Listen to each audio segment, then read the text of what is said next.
The film begins in North Africa's desert. US Marine sniper Mike Stevens and his spotter Tommy Madison are on a covert operation to eliminate a deadly terrorist commander at a Bedouin wedding. Tommy discusses how they have been trapped there for 3 months, and how he has not been allowed to visit Jenny, Tommy's sweetheart. Suddenly, many convoys move along the sweltering desert. Mike notices them and orders Tommy to call his commander, Oxen, who gives them the instructions. The guy on the radio informs them that the target will come in a black Land Cruiser escorted by a bodyguard. Mike checks on the grey Land Cruiser, rather than the black one with his sniper rifle. Tommy assures him that it is still a Land Cruiser. Then Mike spots a group of individuals heading to a certain place to link up with the convoy. The superior provides further details on the target. Tommy verifies that the target has been locked down. Mike is ready to fire the target when he notices a woman climb out of a tiny tent tied to a camel. He realizes it's a wedding ceremony and hesitates to fire.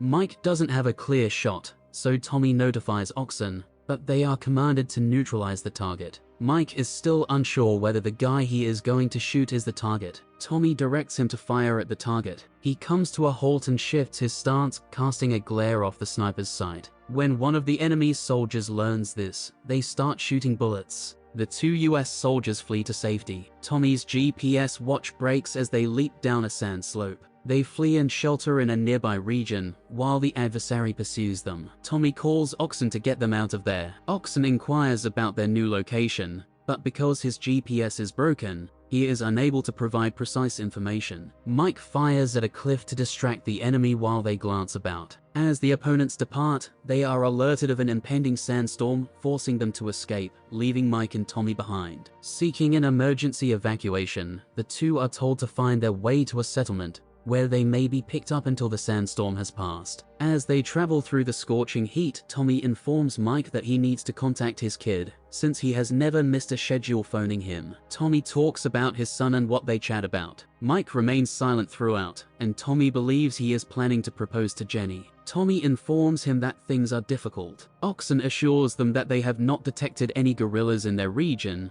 but that once the adversaries have returned their leader to safety, they will come seeking them. They are informed of the new extraction location, which is far enough away from their hiding in sandstorms. Because ground vehicles were not requested for the assignment and halos cannot fly over, the duo will be forced to cross the desert. Later, they may see 2 natives traveling across a desolate region. As another sandstorm approaches, the wind sweeps away a sign warning that the ground surrounding it is unsafe. The pair descends the slope and heads straight. Later, as they walk, the sign is lifted by the wind and flies in front of them, landing near Mike's fort. Mike lifts it and notices the sign. Tommy reassures them that those are warning signs to keep adversaries away from the communities, and he determines that they are nearing their objective. According to Mike, there are around 33 million landmines buried in the region. Tommy warns him not to become overly paranoid. He stated that they had 2 options: turn around and die of dehydration, or advance to the settlement, which is likely an hour distant. Tommy is aware that the latter is preferable,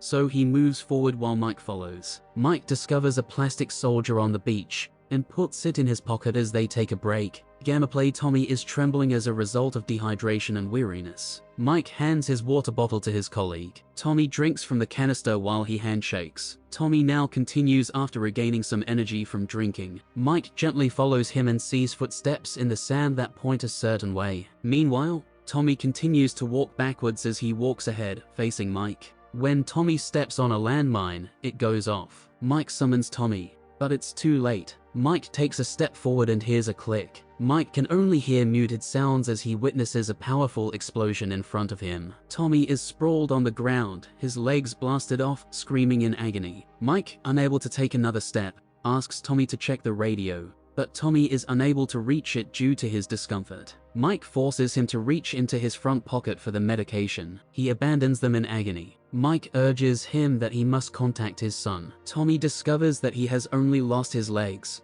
but is reminded that he must speak with his son. As a result, Tommy struggles to receive the morphine injections and injects 2 dosages into his right thigh. Mike decides to avoid the landmine since he believes it is old and rusted. Tommy makes him stop moving. Mike is at a loss for words since his companion needs medical treatment. Tommy draws his weapon and tells Mike that he loves his son. Tommy shoots himself in the head with a pistol. Mike cries in terror, having just seen the unexpected death of his buddy. Now that he is alone, he takes a deep breath and carefully kneels. He then takes out his knife and gently buries it in the sand, when he hears a metal click and realizes he is in big danger. A man observes him from afar as he is doing this. Later, Mike devises a method of reaching for the radio. He connects a rope to a metal weapon. As he kneels, he fails miserably to get the radio bag. So he gets up as slowly as he can and successfully takes the bag. Sadly, the radio does not have any batteries because it is in Tommy's front pockets. So Mike employs a gizmo that assists the radio in charging using solar power.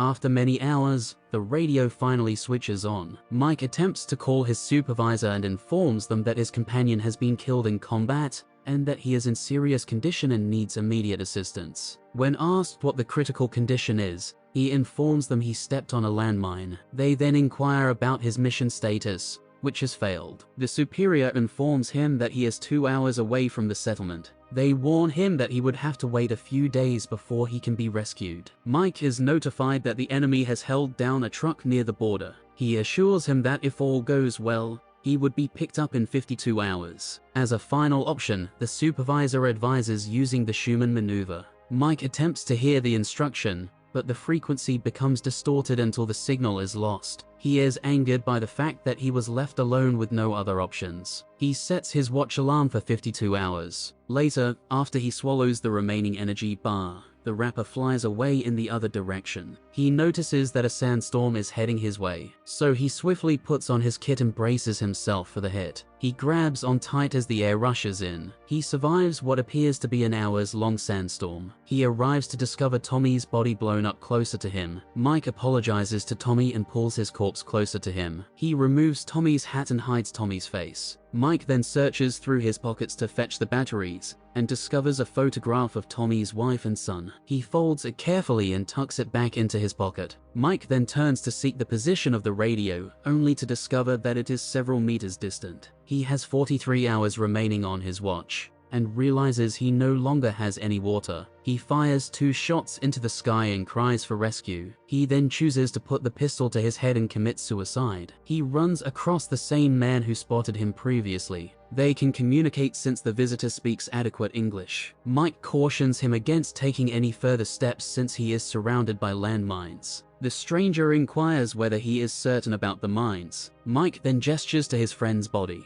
The stranger urges him not to be concerned about his buddy, since he has found peace. Nonetheless, while Mike is still alive, he must take the next step. The man approaches him in a zigzag pattern and requests his bottle. Mike offers it to him and instructs the guy to take his radio. The man just informs him that the radio is no longer functional because there is no music, and he is unable to dance. As he walks away, he encourages the soldier to take the next move. Mike is sure that he is stepping on a landmine, but the stranger informs him that he must continue on his way. Later, Mike pees on a container that normally holds water. He convinces himself that it is better than nothing. As he is ready to take a sip, he notices a female carrying his water bottle and rushing towards him in a zigzag pattern. Mike drinks from the water bottle she offers him. He asks the small girl to thank her father for him, but she doesn't understand and simply grins. The girl pulls a toy soldier from her handbag and shows it to him. Mike pulls a toy soldier from his pocket and hands it to her. He then asks her to grab his radio,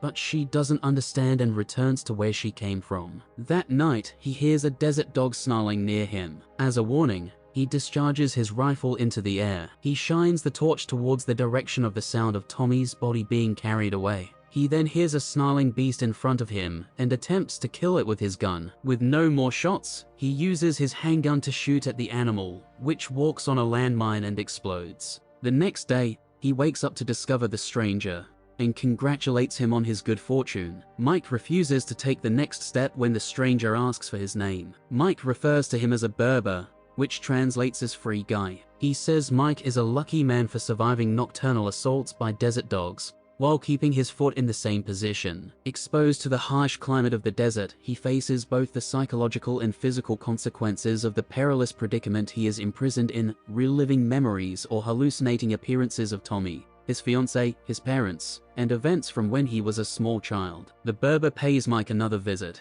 The Berber informs him that many years ago, he lost one of his legs as well as his only daughter to a landmine that he meant to seize and sell to enemy forces. The Berber continues to encourage Mike to leave the mine and go on with his life, just as the Berber does. He is relieved that his daughter may visit Mike during his hallucinations. Mike is later confronted by hostile militants who had tracked him down to his present position. He is shot in the abdomen. He tries to get the flare rifle and chooses to twist it open. Mike ultimately fights off the attackers who are firing at him from a distance. Mike, exhausted and utterly drained, grudgingly accepts the Berber's suggestion. Having grown tired of his plight, he walks off the mine, but it does not detonate. He investigates and learns that what he thought was an explosion was only a tin container with a small toy soldier inside. He is ultimately rescued after setting up a flare. The film concludes when he returns to the United States and meets up with his lover at the airport. After his experience, he learns to take a step ahead and chooses to propose to Jenny. He approaches his lover and kneels on her. Thank you for watching.